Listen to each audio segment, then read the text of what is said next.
우리 모두가 보험금 청구를 하면 보험사 직원과 조사자가 찾아와 면밀한 조사를 시작한다는 사실 다들 알고 계셨나요? 겉으론 친절해 보여도 그들은 본질적으로 심사자입니다. 여러분의 말 한마디, 병원 기록, 과거 병력까지 전부 꼼꼼히 검토해서 보험금 지급 여부가 결정됩니다. 특히 전화 녹취로 병원 기록, 과거 청구 이력까지 다 확인되기 때문에 여러분의 말이 얼마나 중요한 심사 근거가 되는지 아시나요? 그래서 보험사 조사가 나오면 왠지 모를 긴장감에 불필요한 말을 하게 되는 경우가 많은데 바로 그 말 한마디에 수백만 원, 많게는 수천만 원까지 날아가는 경우가 있습니다. 보험금 청구, 내가 모르는 사이에 위험에 빠지는 순간 과연 어떤 말들이 내 보험금을 놓치게 만들까요? 오늘 공정한 보험이 준비한 영상에서 보험사 앞에서 말하면 안 되는 치명적 실수 5가지를 공개합니다. 지금 바로 확인해 보시죠.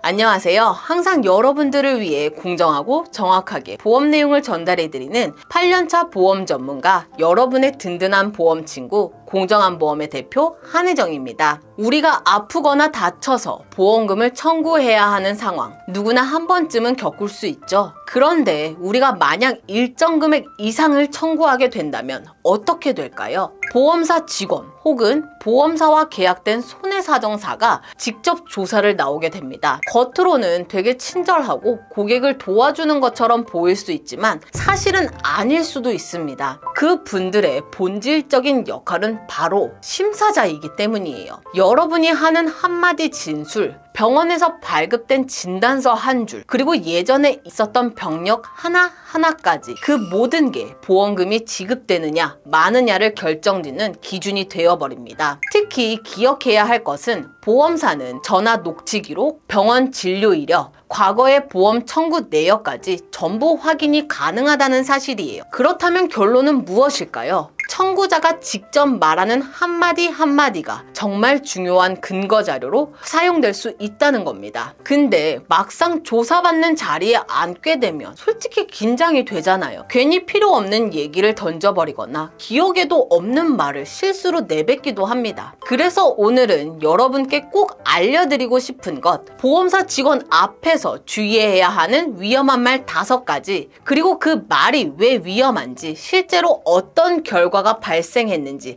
사례와 함께 말씀드리겠습니다. 보험사에 하지 말아야 할 말실수 첫 번째는 예전에도 비슷한 증상이 있었어요 입니다. 여러분, 이거 너무 자연스럽게 말하지 않나요? 이건 정말 많은 분들이 무심코 내뱉게 되는 말일 텐데요. 보험사 직원이 물어보면 그냥 대화하듯이 사실 몇 년 전에도 허리가 좀 아팠었거든요. 또는 예전에도 같은 부위가 불편했던 적 있었던 것 같아요 라고 답하곤 합니다. 그런데 문제는 여기서 시작되는데요. 보험사 입장에서는 이런 말을 듣는 순간 바로 이렇게 생각할 수 있겠죠. 이거 신규 질병이 아니라 기왕증일 수 있겠네. 가입 전에 이미 문제가 있었을 수도 있으니까 더 자세히 들여다봐야겠다. 그러면 어떻게 될까요? 진단서에 아무리 새로운 질환이라고 적혀 있어도 보험사는 이미 예전부터 있던 질환의 연장선이다 라고 하며 지급을 거절할 수 있습니다. 실제로 제 고객 한 분이 허리를 크게 다쳐서 후유장애 진단까지 받으셨는데요. 하지만 청구 전에 진행된 통화에서 무심코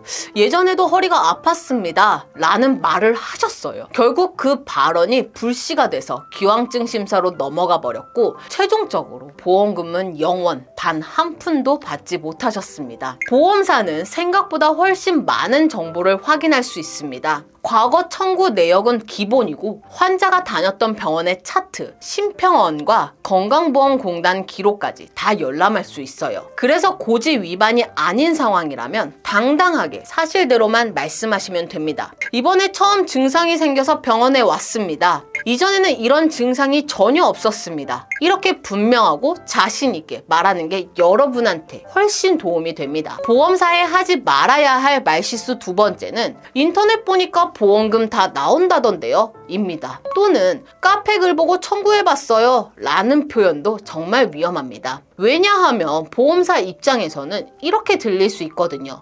이 사람은 치료 목적이 아니라 보험금 때문에 청구하는 거구나. 청구 사유가 충분히 명확하지 않네. 그러면 심사 과정에서 불리할 뿐만 아니라 심한 경우 도덕적 해이 의심 사례로 분류되어 조사가 더 길어질 수도 있습니다. 실제로 제 지인의 지인 중 한 분이 인터넷 카페 글을 보고 운전자 보험에서 자잘한 상해로 보험금이 나온다는 정보를 접했다고 해요. 그 뒤 본인과 아내가 교대로 꾸준히 사고를 내고 보험금을 받았는데 결국 보험사에 적발돼서 큰 불이익을 당했습니다. 보험금은 진단이 먼저이고 그 다음 약관에 따라 보장이 가능해야 지급됩니다. 누군가 받았다고 해서 나도 무작정 따라가면 큰 문제가 생긴다는 거예요. 그러니 이렇게 말씀하시면 훨씬 안전합니다. 진단받은 뒤 담당자분이 청구될 수 있다고 안내해 주셔서 신청했습니다. 치료를 하다 보니 보장 대상에 해당한다는 얘기를 듣고 청구했습니다. 이런 식으로 명확하게 청구하면 받아야 할 보험금을 당당하게 받을 수 있습니다. 보험사에 하지 말아야 할 말실수 세 번째는 그냥 예방 차원에서 병원 갔어요 입니다. 이건 특히 건강검진, 내시경,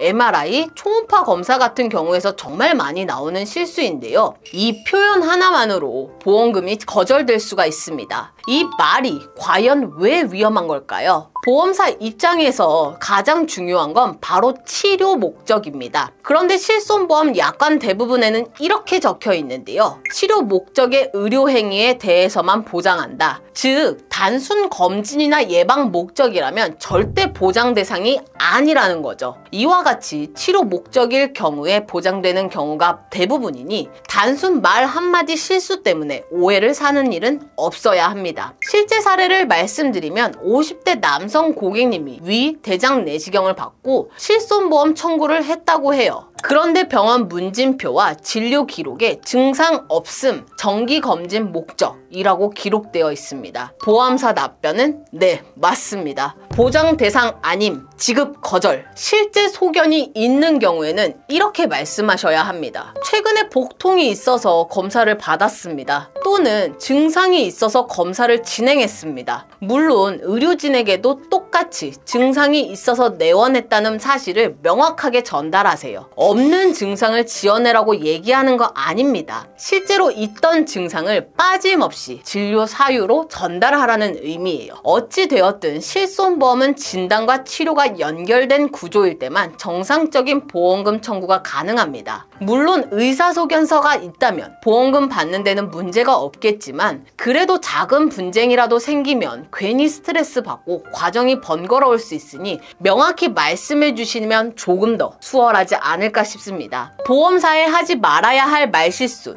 네 번째는 회사 스트레스 때문인 것 같아요. 입니다. 이 말도 보험금을 청구하실 때 정말 많은 분들이 그냥 내 상황을 설명한 것처럼 무심코 하시는데 보험사의 심사 파트에서는 이게 아주 치명적인 말로 들릴 수 있어요. 이 말이 위험한 이유는 보험사 입장에서는 이 말을 업무로 인해 발생한 정신적 질환이라고 해석할 여지가 있기 때문입니다. 이럴 경우 두 가지 큰 문제에 부딪히게 되는데요. 본 광고는 광고심의 기준을 준수하였으며 유효기간은 심의일로부터 1년입니다. 첫 번째는 고통의 주 원인이 업무라고 해석될 경우입니다. 업무와 관련된 질병으로 인식돼서 산재로 돌려버릴 수 있기 때문이죠. 대부분의 약관에는 업무상 재해 또는 산재보상법으로 보장받은 경우는 면책이라고 되어 있거든요. 즉, 직장 문제로 생긴 거라면 보험사는 근로복지공단에서 산재 청구하세요 하고 손 뗄 수 있습니다. 두 번째, 정신적 요인에 의한 자해성 질환으로 몰릴 수 있습니다. 실제 대부분의 생명보험, 손해보험 약관에는 고의적 상해, 정신적 장애, 자해, 자살 등은 보장하지 않는다는 조항이 명시돼 있죠. 그래서 회사 스트레스 때문에 생겼다는 말, 이거 정말 조심하셔야 합니다. 보험사에 하지 말아야 할 말실수 다섯 번째는 보험금 받을 생각은 없었어요 입니다. 이건 선의로 좋은 마음에서 많이들 하시는 것 같은데요. 청구자가 보험사 직원에게 저 보험금 받을 생각은 없었는데 주변에서 청구해보라고 해서요, 이런 식으로 말하게 된다면 보험사의 입장은 달라요. 본인도 이게 보장 대상이라고 생각하지 않았구나. 즉, 자기 모순이구나. 진술의 신뢰성이 떨어진다. 심지어 보험 사기성 여부도 따져봐야겠다. 이렇게 해석해버릴 수 있습니다. 왜냐하면 보험금 청구는 단순히 병원 다녀온 영수증을 내는 절차가 아니잖아요.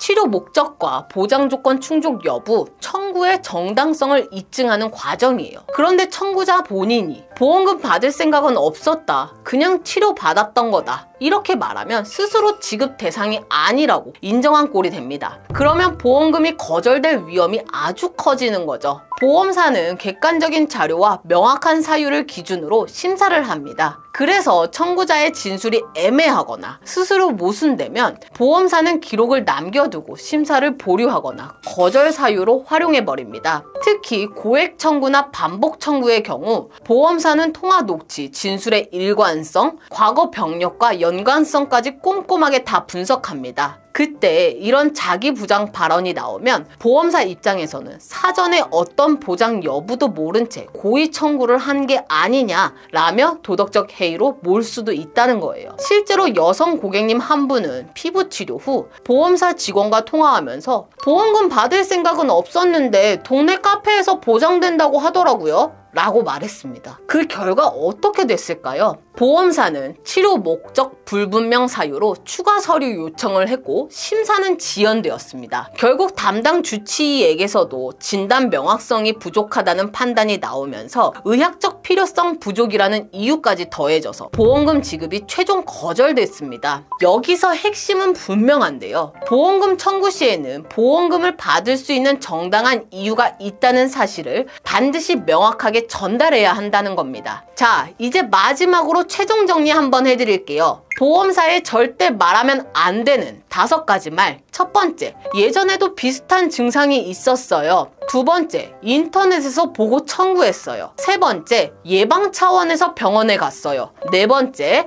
회사 스트레스 때문인 것 같아요. 그리고 5번째, 보험금 받을 생각은 없었어요. 이 5마디가 실제로 보험금 거절의 가장 큰 원인이었습니다. 여러분, 우리가 받는 보험금 결코 가벼운 돈이 아닙니다. 치료 받는 것도 힘들고 청구 과정도 복잡한데 말 한마디 잘못해서 모든 게 날아가 버린다면 얼마나 억울하겠어요. 오늘 말씀드린 5가지 꼭 기억하시고 청구 전에 한 번만 더 이 영상을 돌려보시길 권해드리겠습니다. 오늘 영상이 도움이 되셨다면 좋아요, 구독, 알림 설정 부탁드리고요. 이렇게 불편한 사례가 있었거나 문의사항이 있으시다면 댓글로 편하게 남겨주세요. 많은 분들에게 도움이 될 것 같습니다. 이번 영상은 여기까지입니다. 저희 공정한 보험에서는 불필요한 보험에 대한 부담은 줄이고 최소한의 보험으로 최대의 든든함을 느끼실 수 있도록 30여 개 이상의 생명보험, 손해보험, 여러 회사들을 객관적인 통계 자료를 통해 분석해서 한 분 한 분 상황에 맞춘 합리적인 비교 설계 및 약관 분석을 통해 고객님들께 최상의 도움을 드리고 있고, 현재 고객님들께서 가지고 있는 보험에 대한 조언 및 전반적인 관리까지 무료로 해드리고 있으니 부담 가지지 마시고 언제든지 편하게 연락 주시기 바라겠습니다. 오늘 내용 도움되셨다면 잊지 않으셨죠? 구독, 좋아요, 알림 설정, 공유 한 번씩 부탁드리고요.